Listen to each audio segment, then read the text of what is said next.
Right, but they're not going to do that. And with Noelle Quinn, as you mentioned, no challenge. Clark. Welcome back to Clark USA fans. Lisa Bluder sat frozen in her chair. The interview room, usually filled with casual laughter and light media chatter, had turned unnaturally still. For 17 long, uncomfortable seconds, no one moved. No one spoke. Cameras remained fixed. Reporters leaned forward. The question hanging in the air was simple, almost harmless. What was Caitlin Clark's legacy at the University of Iowa? It should have been easy. Championships, records, sold-out arenas, National Player of the Year honors. Instead, what followed shook the room. Caitlin was impossible to coach. The words didn't come out harsh. They weren't bitter. They weren't laced with regret. They were honest. And honesty, especially when it comes to greatness, can be uncomfortable. For 24 years, Bluder had built her program brick by brick. She had weathered losing seasons, rebuilt rosters, mentored young women into professionals, and guided stars like Megan Gustafson to the next level. She had earned national respect, including the prestigious Naismith Coach of the Year honor. She had won over 500 games. She had seen it all, or so she thought. Then Caitlin Clark arrived and rewrote every coaching rule she believed in. Behind the viral highlights, behind the logo threes and deep-range daggers, behind the standing ovations and national broadcasts, there existed a reality the public never saw. Closed-door practices, heated exchanges, hard lessons, 8 words spoken in a timeout that would permanently alter Bluder's philosophy, not just as a coach, but as a leader. But to understand the tension, you have to go back to a decision that nearly never happened. For years, University of Notre Dame was the dream. For a Catholic family, Notre Dame isn't just a school, it's tradition, it's pride, it's legacy. And for Caitlin, it was supposed to be destiny. She committed to legendary coach Muffet McGraw, one of the most respected names in women's college basketball. Everything was set. The Fighting Irish uniform was waiting. But something didn't sit right. Caitlin couldn't sleep. She had made the logical decision. The safe decision. The family-approved decision. Yet, deep down, there was a voice she couldn't silence. Her heart and her mind were fighting each other. Her family admired Notre Dame. "We're Catholic," she once said. Everyone idolise Notre Dame. It felt automatic, expected. But greatness rarely follows expectation. Just a few hours from Des Moines sat another option, Iowa. And leading that program was Lisa Bluder, a coach with longevity, credibility, and quiet confidence. Interestingly, Caitlin's childhood dream school had been UConn. Mystics have opened up 0-4 from the floor. Clark, good. But Hall of Fame coach Gino Auriemma never offered her a scholarship. The Huskies were already locked in with Paige Buchers. Rejection stings. But sometimes rejection redirects destiny. Calling Muffet McGraw to decommit was one of the hardest moments of Caitlin's young life. She was intimidated, nervous, respectful. But McGraw understood. Great coaches often see uncertainty before athletes admit it themselves. The decision was accepted with grace.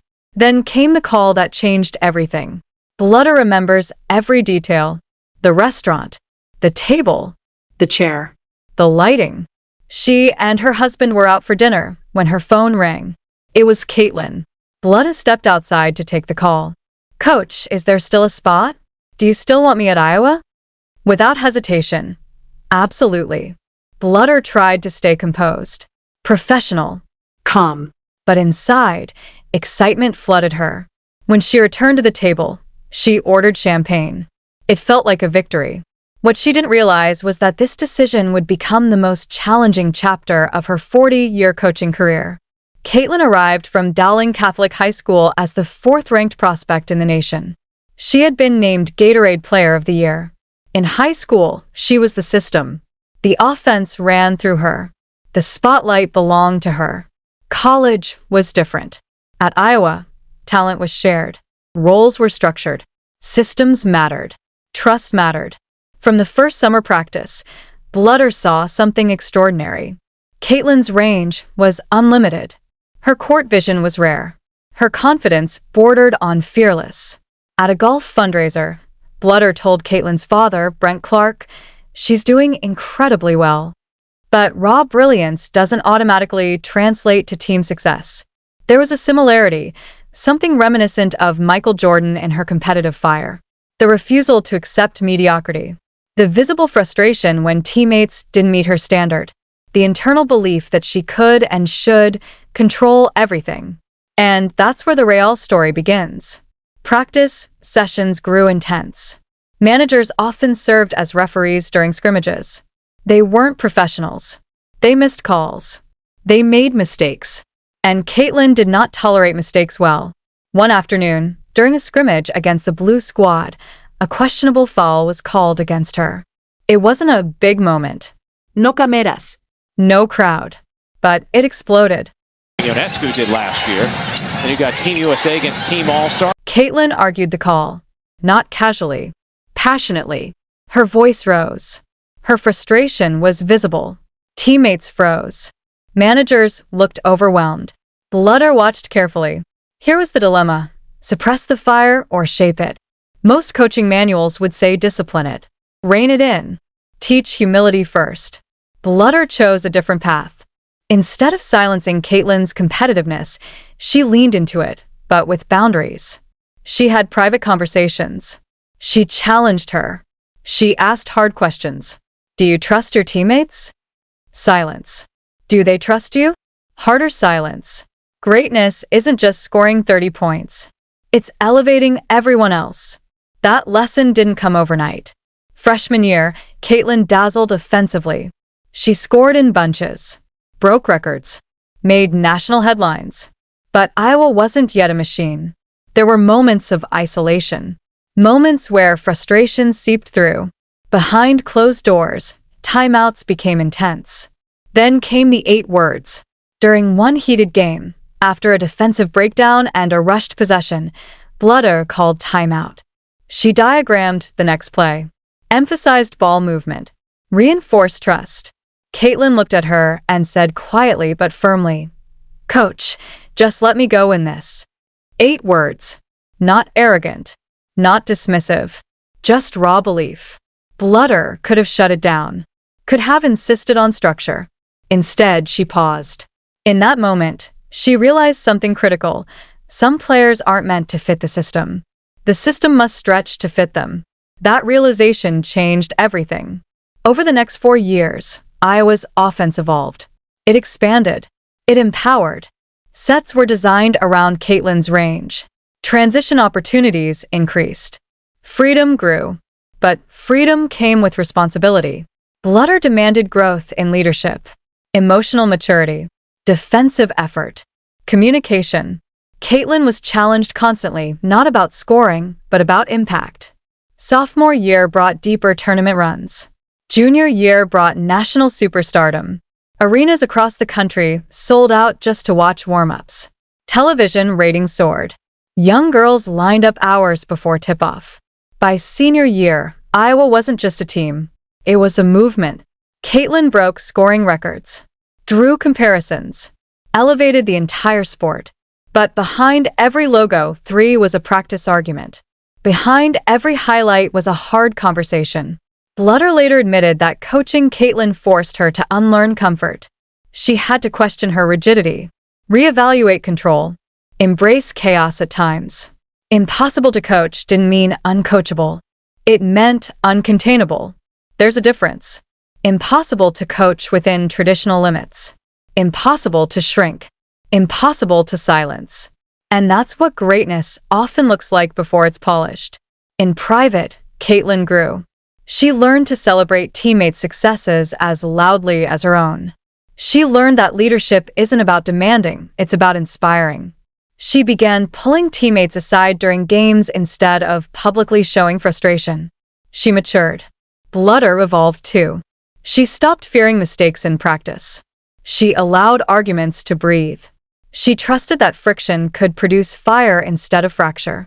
By the end of Caitlin's career, the relationship between coach and player wasn't built on control. It was built on mutual respect. Looking back, Bluder's 17 seconds of silence in that interview weren't hesitation. They were reflection. How do you summarize a player who changes attendance records, television contracts, national conversations, and coaching philosophies? You don't. You tell the truth. Caitlin Clark was impossible to coach if your goal was obedience. But if your goal was transformation, she was the ultimate test. And Iowa passed. The sold-out arenas weren't just about points. They were about belief. About a young girl who trusted her instincts enough to change her commitment. About a coach humble enough to change her system. About rejection from one powerhouse that led to the rise of another. Greatness isn't neat. It's loud, emotional, uncomfortable. It argues with referees in practice. It questions timeouts. It demands freedom. And when guided, not controlled, it changes everything. That's the story Iowa never fully told. Not just about records, Not just about range. but about a coach who dared to adapt. And a player who refused to be ordinary.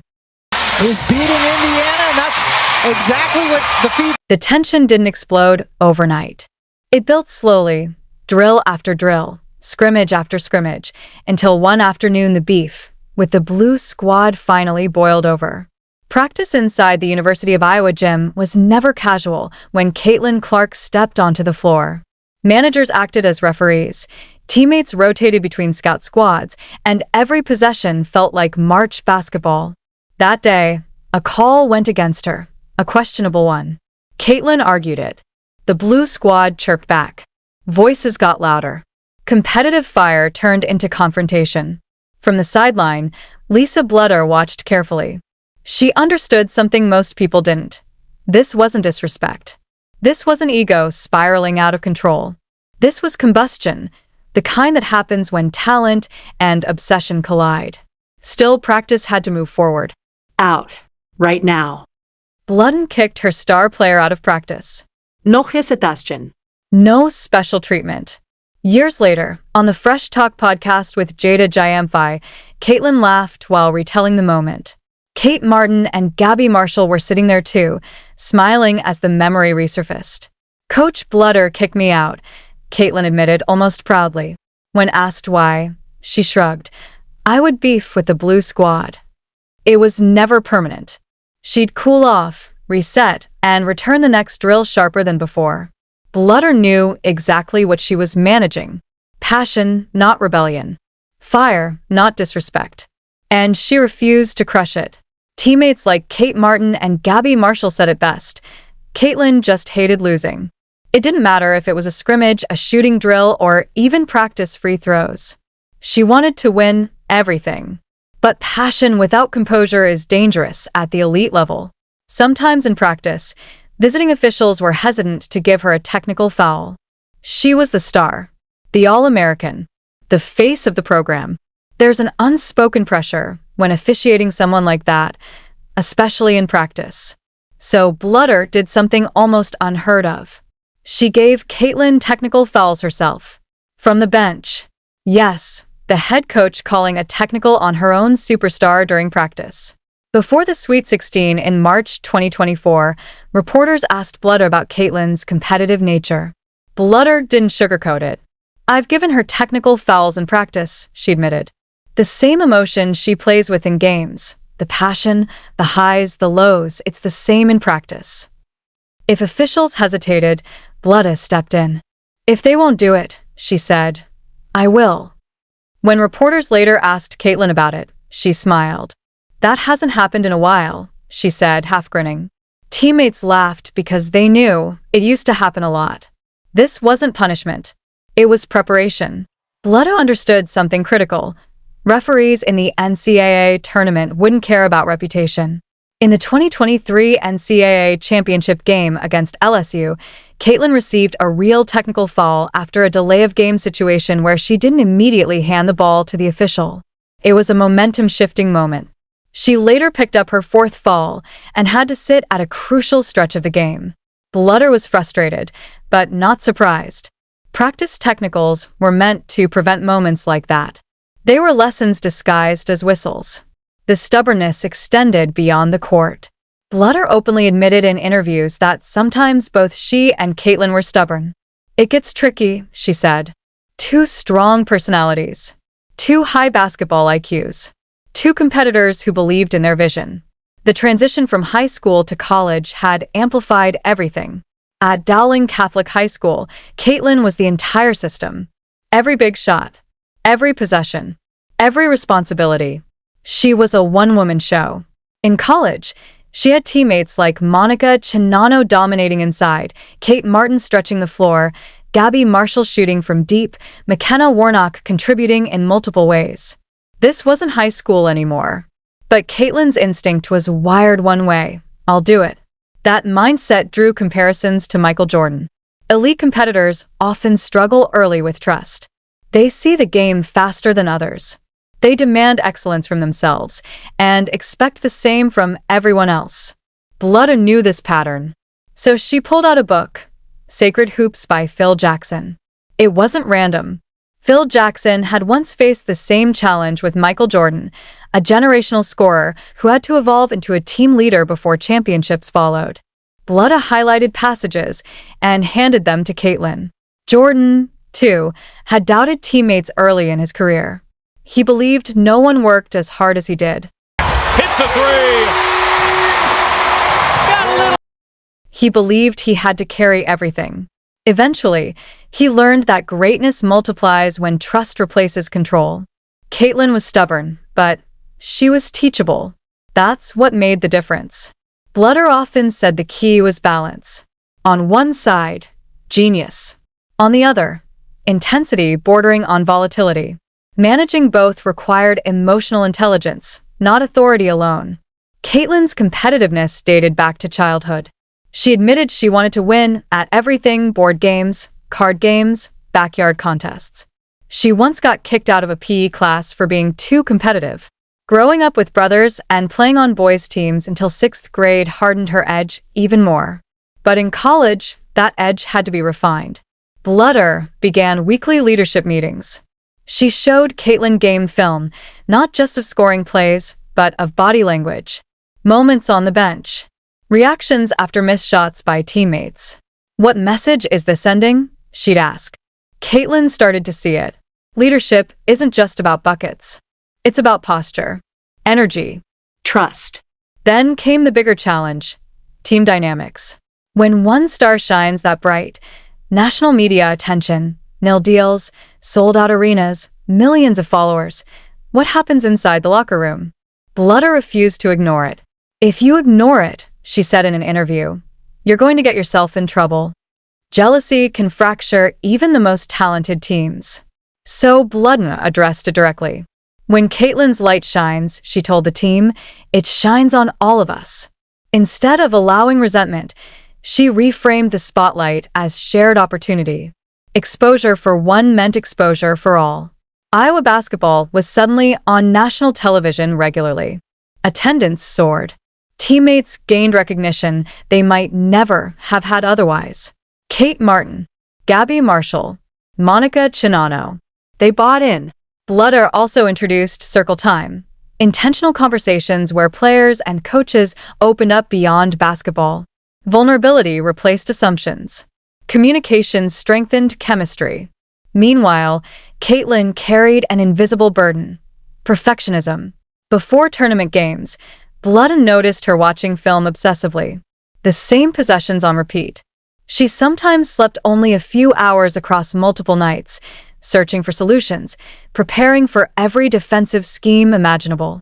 Perfectionism can elevate performance, but it can also consume. Bluder monitored it closely. How do you coach someone who sees the game faster than your playbook? She once reflected. Whose instincts are sometimes ahead of your instructions? The answer wasn't stricter control. It was patience, understanding, tough love when needed, and constant communication. By the time Iowa reached deep tournament runs, Caitlin had evolved. The fire was still there, but it was channeled. She still argued calls occasionally, still showed emotion, but there was growth. More encouragement toward teammates, more composure in critical moments. The technical fouls in practice? They were stepping stones. The ejections from scrimmages? Reset buttons. The highlighted pages from Sacred Hoops? Seeds planted quietly. Bluder never tried to make Caitlin less competitive. She simply helped her compete smarter. And when the 2023 NCAA championship game unfolded against LSU, when fouls mounted and emotions ran high, it wasn't a collapse. It was another lesson in the long evolution of a generational player. Greatness is rarely smooth. It argues in practice. It gets kicked out of drills. It challenges authority. It questions calls. But under the right guidance, it matures without losing its edge. Lisa Bluder didn't try to make Caitlin Clark easier to coach. She learned how to coach the impossible. And in doing so, she didn't just shape a superstar. She strengthened an entire program. That's the part most people never saw. Not the threes. Not the highlights. But the hard conversations, the practice whistles, the highlighted book pages, and the choice, every day, to let fire burn without letting it burn everything down. Clark penetrating. A quick 5 points. Yeah, that's a good job. The game was slipping. It wasn't just the scoreboard. It was the emotion, the rhythm, the control. From the sideline, Lisa Bluder could feel it unraveling. Every coach knows that feeling, when the energy shifts just slightly, when the calls don't go your way, when frustration starts to replace focus. And in that moment, she wasn't just watching an opponent make shots. She was watching pressure swallow her team. "I feel like I can't even talk to her," Bluder admitted later. She doesn't listen. It wasn't anger in her voice. It was exhaustion. Two seniors, Monica Chinano and McKenna Warnock, had fouled out and were forced to sit on the bench, helpless, watching their final championship moments slip away. And in the middle of it all, Caitlin Clark picked up a technical foul. To Bluder, it wasn't just about a whistle. These two women didn't deserve this, she reflected. It's too bad. Because championships aren't just about stars. They're about seniors who gave everything for 4 years. They're about timing. They're about composure in the smallest moments. As the game drifted further from reach, Caitlin internalized it differently. She didn't blame officiating. She didn't blame teammates. She blamed herself. "I didn't carry the team," she thought. "I should have been more perfect." That word, perfect, had been quietly controlling her for years. Behind the logo threes and record-breaking nights was a 22-year-old carrying an impossible expectation that every possession had to be extraordinary, that every tournament run depended entirely on her shoulders, that if she stopped pushing for even 1 second, everything would collapse.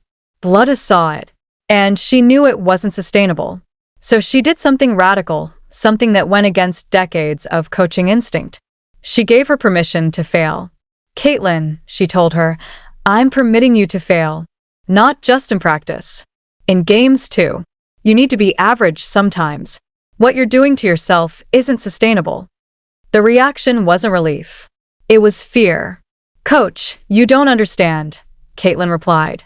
"If I stop even for a second, I'm afraid I'll never get back there.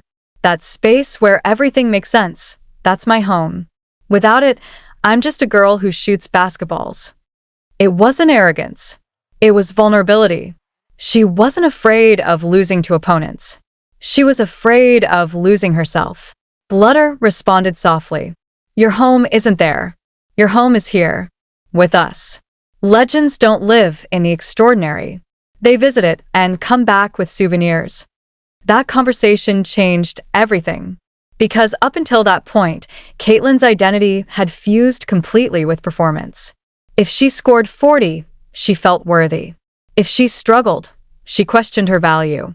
The perfectionism that fueled her brilliance was quietly draining her humanity. The next season, something shifted. In tournament games, Caitlin began doing something unexpected. She'd make the simple pass instead of forcing the spectacular one. She'd take a clean mid-range shot instead of hunting a deep logo three. She'd let teammates control stretches of the game.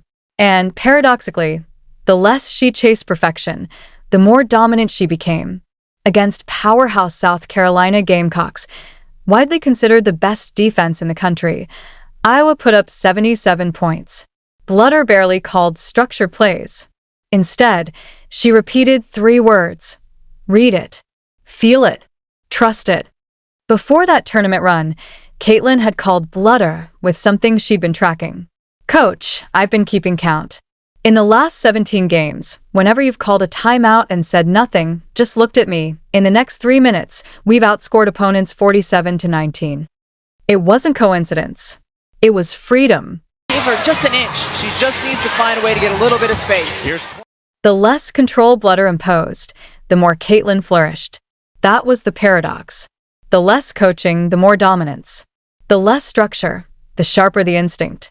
And what they built together became bigger than championships. Back-to-back national championship appearances in 2023 and 2024. One heartbreak, one triumph. But beyond wins and losses, something historic had taken shape.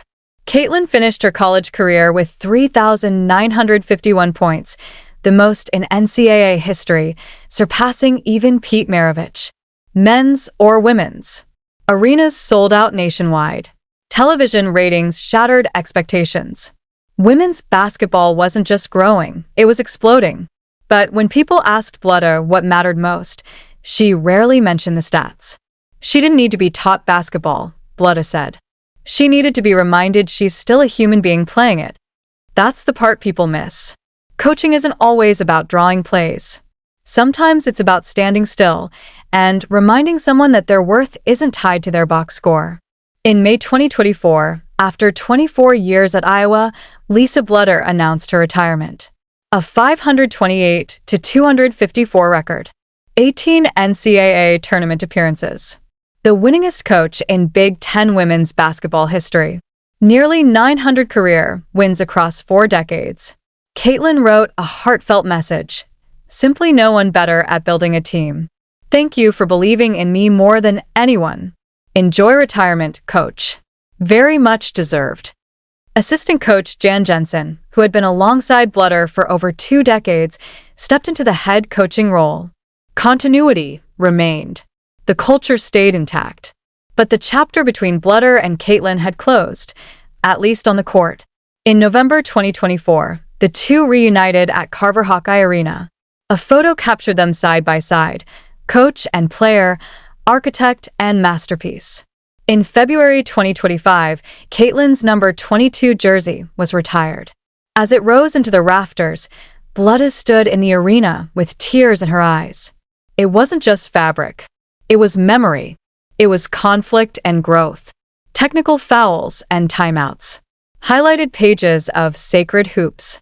Late-night film sessions. Hard conversations about jealousy, leadership, and identity. Bluder later received the Joe Lapchick Character Award, recognition for integrity and commitment to student-athletes. But when she speaks about Caitlin, she doesn't lead with numbers. She talks about the young woman who got scared of her own greatness. The one who thought perfection was survival.